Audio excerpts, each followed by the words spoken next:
नमस्कार, निर्मोही मेरी दुनिया चैनल में आपका हार्दिक स्वागत है। सज्जनों, आज हम तीसरा भाग चतुर चिंतामणि का लेकर के आए हैं और इस चतुर चिंतामणि के तृतीय भाग में आप लोगों को जो बाबूजी चतर सिंह जी के द्वारा उपदेश दिया गया था, उनके आगे के दोहों को आप लोगों तक पहुंचाने का प्रयास कर रहे हैं। बंधुओं, आप लोग केवल हम लोगों के ऊपर इतना उपकार कर दिया करें कि इसे सब्सक्राइब करें, लाइक करें, शेयर करें और ऑल बटन के नोटिफिकेशन पर अपना अंगूठा दबा करके मनो उत्साहवर्धन करें। और जिन्होंने इसको सब्सक्राइब कर लिया है वो बहुत बहुत धन्यवाद के पात्र हैं। और अब आगे जितने भी प्रसंग आप लोगों के समक्ष आएंगे, खैर आज के इस विशाल इंटरटेनमेंट की दुनिया में हमारी द्वारा प्रस्तुति जो है साहित्यों की और पुराने कवियों की, ये शायद इतना महत्व नहीं रखती है, लेकिन हमारा उद्देश्य ये है कि इन साहित्यों की, इन महान कृतियों की जो धरोहर है वो सुरक्षित रहे और सनातन की इन लेखनियों के शब्द हैं वो जिंदा रहे। तो हम लोग इसके प्रयास में आप लोगों तक पहुंचाने का प्रयास कर रहे हैं। आइए आप और हम सब चलते हैं अगले प्रसंगों के ऊपर।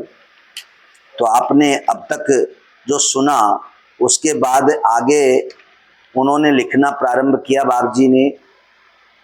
मौत भुलावे जगत को, जगत भुलावे मौत, मौत जगत के जंग में जीत मौत की होत। मनुष्य संसार में आता है और ये अपने इस संसार के भौतिकवाद को देख करके ये समझता है कि मैं अमर हूँ, लेकिन संसार मौत को भुला देता है। लेकिन जब मौत आती है तो एक सेकंड में संसार को भुला करके और अपने आगोश में समेट लेती है। इसके बाद उन्होंने लिखा, जो मृगवारी पे गयो, जो मृगवारी त्याग, जो बनवारी पे गयो, जो बनवारी त्याग। मनुष्य के लिए उन्होंने दो उत्प्रेक्षाएं दी है।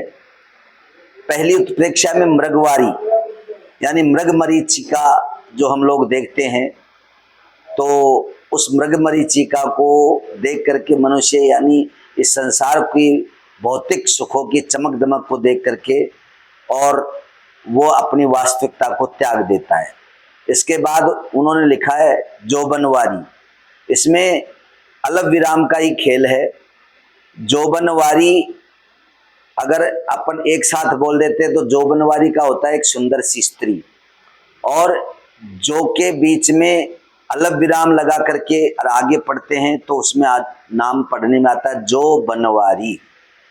तो इन्होंने लिखा कि जो बनवारी अर्थात सुंदर सी स्त्री देख करके और वो उस बनवारी को भूल गया जिस बनवारी का उसको ध्यान करना चाहिए। ये सचेत करने वाला दोहा आप लोगों के समक्ष बाबूजी ने लिखा है। पशुते यही विशेषता नर में मोई लखाए। बाबूजी कह रहे हैं पशुते यही विशेषता नर में मोई लखाए, वे अजाने भ्रमत है जग और नर जानत हूं जाए। बोले आदमी में और डांडा में यानी पशु में कोई प्रकार का अंतर बाबूजी नहीं बता रहे हैं। कैसे मनुष्यों में कि जो जानते हुए भी इस संसार में भटक रहा है। अरे पशु तो अजान होकर के भटकता है, लेकिन मनुष्य जानकार होकर के भी भटकता है। तो ऐसे मनुष्यों के लिए उन्होंने कहा है कि ये पशु के समान ही है। पूछ पशु पाछे धरे, पूछ पशु पाछे धरे, हरि विमुख मुख माए, उनमें इनमें और कछु भेद होए कि नाय। आदमी पूछ को अपने आगे रखता है कि मेरी पूछ समाज में हो, मेरी पूछ देश में हो, मेरी पूछ सब जगह हो। तो मनुष्य पूछ को आगे रखता है और जानवर पूछ को पीछे रखता है, और यही कारण है कि मनुष्य हरि से विमुख हो जाता है। और कोई भेद बाबूजी कह रहे हैं कि मेरे को नजर नहीं आ रहा है। जो नर तन को पाई के भजेन सिय रघुराय, तो खरतन ते सो गुनो गुनी नितताय। अगर मनुष्य शरीर पाकर के भगवान का भजन नहीं किया तो खर तन यानी गधे के जैसा शरीर उसका है, अर्थात जैसी गधे की योनि भार ढोने और पीड़ा सहन करने के लिए है, ऐसे मनुष्य का भी जीवन गधे के भार ढोने की तरह ही निकल जाता है। अर्थ धर्म अपवर्ग को तिय तिवली बलि कौन, काम क्रोध और लोभ को तिय तिवली बलि कौन। यानी अर्थ धर्म काम मोक्ष ये चार चीज अगर मनुष्य चाहता है तो उससे बलवान संसार में कोई नहीं।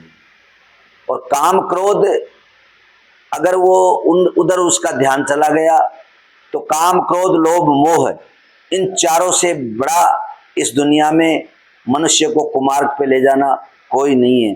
तो बलि तो दोनों ही हैं, धर्म अर्थ काम मोक्ष अगर ये अपना लेते हैं तो मनुष्य बलि हो जाता है, और अगर मनुष्य काम क्रोध लोभ मोह के वशीभूत होता है तो वो उसके ऊपर बलि हो जाते हैं।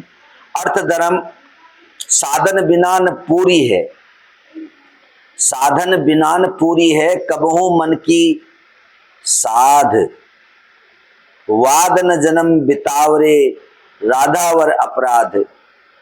अर्थात राधावर का मतलब है भगवान कृष्ण के चरणों का ध्यान मनुष्य को करते रहना चाहिए। इसके लिए उन्होंने जो सुझाव दिया है उसे चिंतन करने का प्रयास करें। सीता पति पति पाए के जो पतियानो नाय, सो भूपति के द्वार पे विपत उठावन जाए। अर्थात सीता पति के चरणों का ध्यान करें तो विपत्ति नहीं आती है। हम लोग उनका ध्यान छोड़ करके विपत्ति को ग्रहण करते हैं, यानी शब्द के साथ शब्द का उपदेश। पति उधर भी है और इधर आपत्ति है, तो विपत्ति अगर लेना चाहे तो भगवान का भजन छोड़ दो, और विपत्ति से दूर रहना चाहे तो प्रभु की शरण ग्रहण करने का प्रयास करें। छनक तनक नहीं बिसरिए जनक सुता पति जान, कनक भवन में रहत जो मनकर कही महान। जो कनक भवन में रहने वाले हैं उनका ध्यान करने का प्रयास करें। ये कवि ने बड़े भाव के साथ में कहा है। लिखे पढ़े में क्या धरो, क्या बात कही है, इसको भी थोड़ा ध्यान से सुनने का प्रयास करें। लिखे पढ़े में का धरो, अहे समुझबो सार, जो समझावत सबन को सो तू समुझ विचार।